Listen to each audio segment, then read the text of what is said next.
Congo, a huge slave labour camp where Africans were tortured and the brutalities included chopping off hands. So there you have, for example, a statue of Maton with the title Belgium Bringing Civilization to Congo. And you'll see a missionary there with two young Congolese. They were all there to do it for them. It was a very paternalistic attitude. Even the This here is a calendar of the dynasties in the Benin Kingdom. The Benin Kingdom, as we see here, is dated as far back as 40 BC. 40 BC, all the way down to the present Obayawari II, coronated on the 20th of October 2016. The Benin bronzes represented, it's the time clock used to, so we have a bronze to match. Yes, yes. We have a It bronze. was this time the coming of Orominya. Yes. So it was this period, this second membership reign. It was this time the bronze caster Osa and Osua, they now came with Orominya to make him Oba in Benin Kingdom. To record all these things from events. date to date and time, the name and years. So it's the bronze. We have bronzes. Do we have those bronzes in this place? It have been. Yes. It have been. That is why we have not still recovered from the looting of the British. They looted our records. That is our bronze casted, with which we used to read and calculate the past events. All they have stole, they don't know how to use it, and it has created a lot of vacuum in our kingdom. Yeah. That is why it is painful. There are special departments that know how to read this bronze casting and know exactly what it was meant for. Okay. We're going to look at some bronze casting that represented actual times in Benin Kingdom. This is the boat in which the British soldiers came to remove our Oba, dethroned our Oba from his palace. You see, the Oba was doing the Agwe festival. We don't allow foreigners to watch. He said they should wait at we should wait there. One of the soldiers said, "Why must we wait for him?" He started passing insultive words to our Oba. That's what motivates our generals to say, "What do you mean? You are insulting our head?" That's why they killed some of them. And then Philip and others left to meet their what they call them, the woman. I can't call her. She's not a king.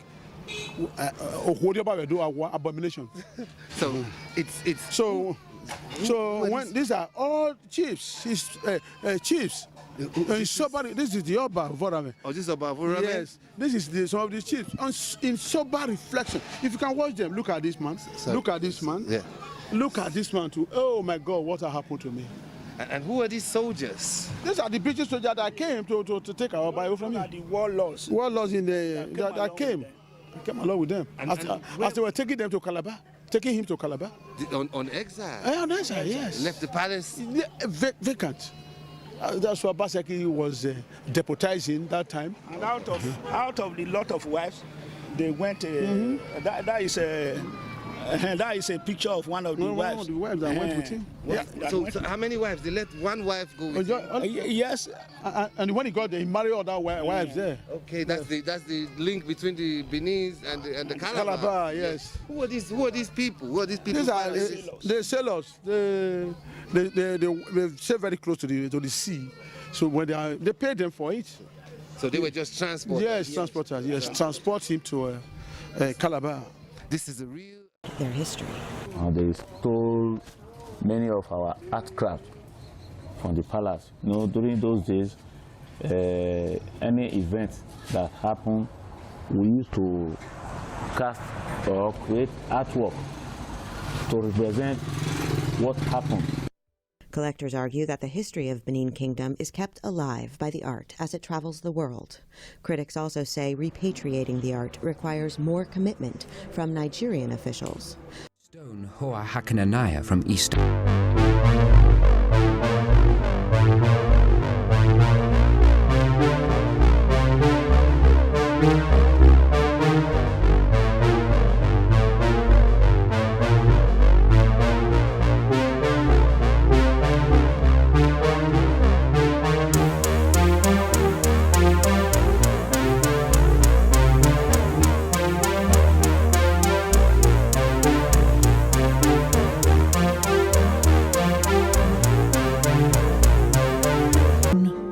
as the head of Ife.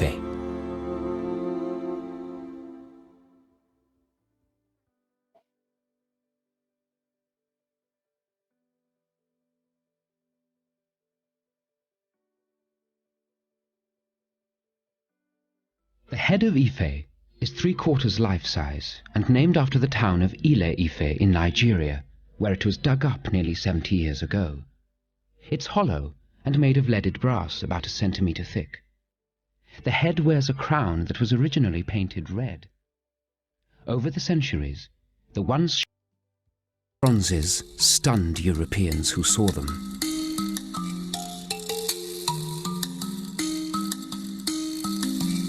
People worried long and hard about the Benin bronzes. Could they really have been made by Africans? Were they actually made by Portuguese for them? We now know, of course, that they were made by Africans, and that casting tradition stretches back long, long before European influence. But at the time, they changed, very importantly, our preconceptions about what African art was and what Africans were like. But the people who made these majestic sculptures, dating from the 16th to the 19th century, were relative newcomers in the art and craft of casting metal. Their oral traditions told them that they had learned their skills from the Yoruba people of Ife, about 100 miles away to the northwest. In fact, this Benin bronze of a man on horseback has been interpreted as a metalsmith from Ife, bringing the knowledge of casting techniques to the people of Benin.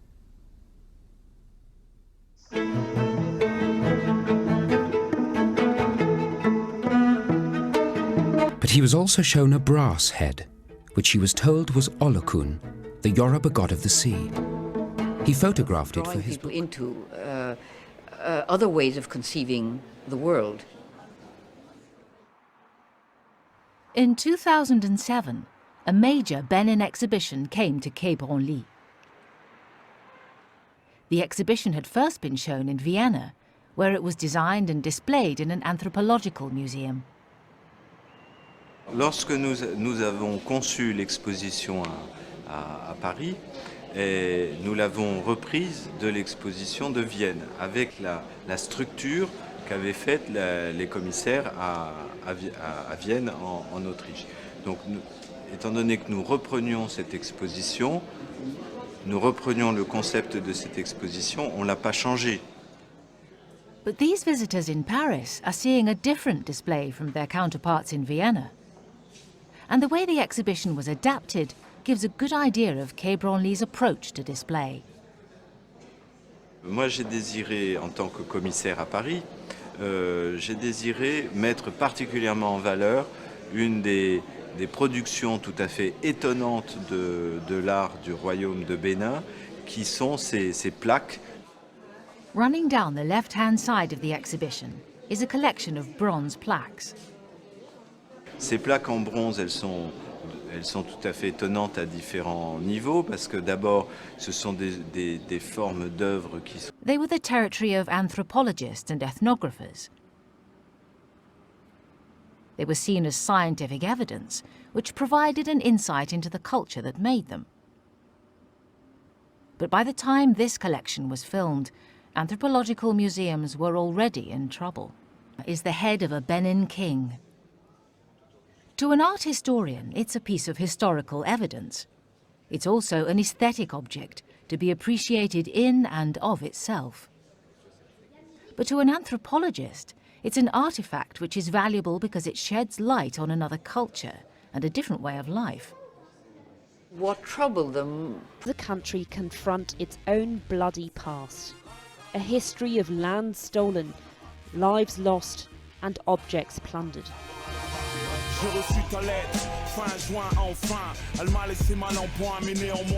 We've been behind the scenes inside Belgium's African Museum, where they're grappling with reshaping the collective memory of a nation. It involves accepting uncomfortable truths, like the inhumanity of human zoos. Almost every Belgian family has a relative that worked in Congo, and it's very emotional. Retelling the stories of those long considered heroes. This man was a murderer, He was the responsible of the death of million persons in the Congo. And challenging those still unwilling to accept both the historical injustices and the multicultural societies of Europe today. U spreekt van miljoenen mensen gestorven. Enfin, maar nee. It's a fight for history, because how the past is told affects the future for generations to come. We need to radically change that permanent exhibition. We have to become a museum on contemporary Africa. But how do we do that in a historic building with so many symbols of the colonial past? First created in 1898, the Africa Museum was commissioned by King Leopold II. His initials are carved out throughout the building, a monument to himself and a glorification of Belgium's colonial adventures. Unmentioned, though, were the horrors of Leopold's Congo, a huge slave labour camp where Africans were tortured and the brutalities included chopping off hands. So there you have, for example, a statue of Maton with the title Belgium Bringing Civilization to Congo. And you'll see a missionary there with two young Congolese. They were all there to do it for them. It was a very paternalistic attitude. Even the architecture sought to reflect this claim. Belgium was bringing light to the darkness of Congo. But there's not a single reference to the millions of African victims of colonization process. So gallery after gallery has this sort of imprint of colonial glory, of positive aspects, and to convince the Belgian public that really it had to support those activities. But for 5 years, the place dubbed the last colonial museum in the world has been closed as it undergoes a £60 million revamp. The aim is to take a more critical look at the exhibits and acknowledge the suffering of the Congolese. And rather than removing, they're relabelling. We looked around, and in all other European countries, they simply closed the colonial museums, and we decided, no, we're going to stay here and we'll do the renovation in here, which is an enormous challenge. They're due to open in December, but there's still a struggle over what the permanent collection should look like. Some of the objects are highly offensive. Like the leopard man, made famous in the Tintin comics, it perpetrated stereotypes of the savage African man. I grew up in the 50s, in a village not too far from here, and we regularly came here. And I often tell the story of how I felt about Africa every time I came into this museum. And it was one of fear, because what did I see here? Africans naked, with spears, with snakes. The museum is determined to change that. They're introducing new exhibits by Congolese artists to confront objects from the past. I really needed to create something to be in dialogue with these colonial statues. Yeah. I need the hope, I need the peace, I need to work together, all people, and to think together about the future. This piece is titled Congo New Breath. It plays on contrasts between light and dark in a mirroring of the original architecture. The tree above the face symbolises a journey towards hope. And they removed the archives. Yet not everyone is hopeful. Outside the museum walls, some activists believe Belgians are still in denial about their colonial history, and that changes to exhibits aren't enough when the shadow of colonial heroes still hangs over public spaces. Most of Belgians used to think that Leopold II was a big king, was a huge king who built a big colony for them and who built most of the beautiful parks, most of the beautiful buildings in Belgium. But they don't want to know what was the origin of this money. Do you want to see the statue torn down then? No, we don't think that it's a good thing to remove the statues because it's important for us to teach people. We want a plaque on which it will be mentioned that this man was a murderer. He was the responsible of the death of million persons in the Congo. Instead of removal, they want acknowledgement of a parallel history previously ignored. For 10 years, activists struggled to get a public space in honour of Congolese independence hero Patrice Lumumba. The Belgian government has admitted it was involved in his murder in 1961. So this is it, this space here, that's it? This is it. It's not a big place, it's not a beautiful place, but for us it's symbolically important because it's at the entrance of the African cultural area called Matonge. A small strip of pavement next to a taxi rank. But better than nothing for a man who clearly styles himself, glasses and all, on his hero. And this is not just happening here in Belgium. From Cape Town to Charlottesville to Oxford, debates are raging around the world about who should be up on a pedestal and how we deal with dark periods of history. A younger generation descended from the colonies seeks recognition of past horrors, seeing it as a way to explain current discriminations. But they face a battle with those who look back on colonialism with pride. Guido Bastels worked in the Belgian colonial administration in Congo in the 1950s. He believes the Africa Museum should have been left just as it was.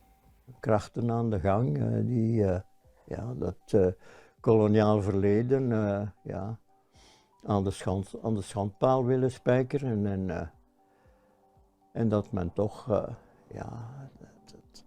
de verdiensten, het fantastische werk dat daar geleverd is, dat men dat helemaal wil verdonkeren manen. But millions of people died under Belgium's rule in Congo. Is that something you're proud of? U spreekt van miljoenen mensen gestorven.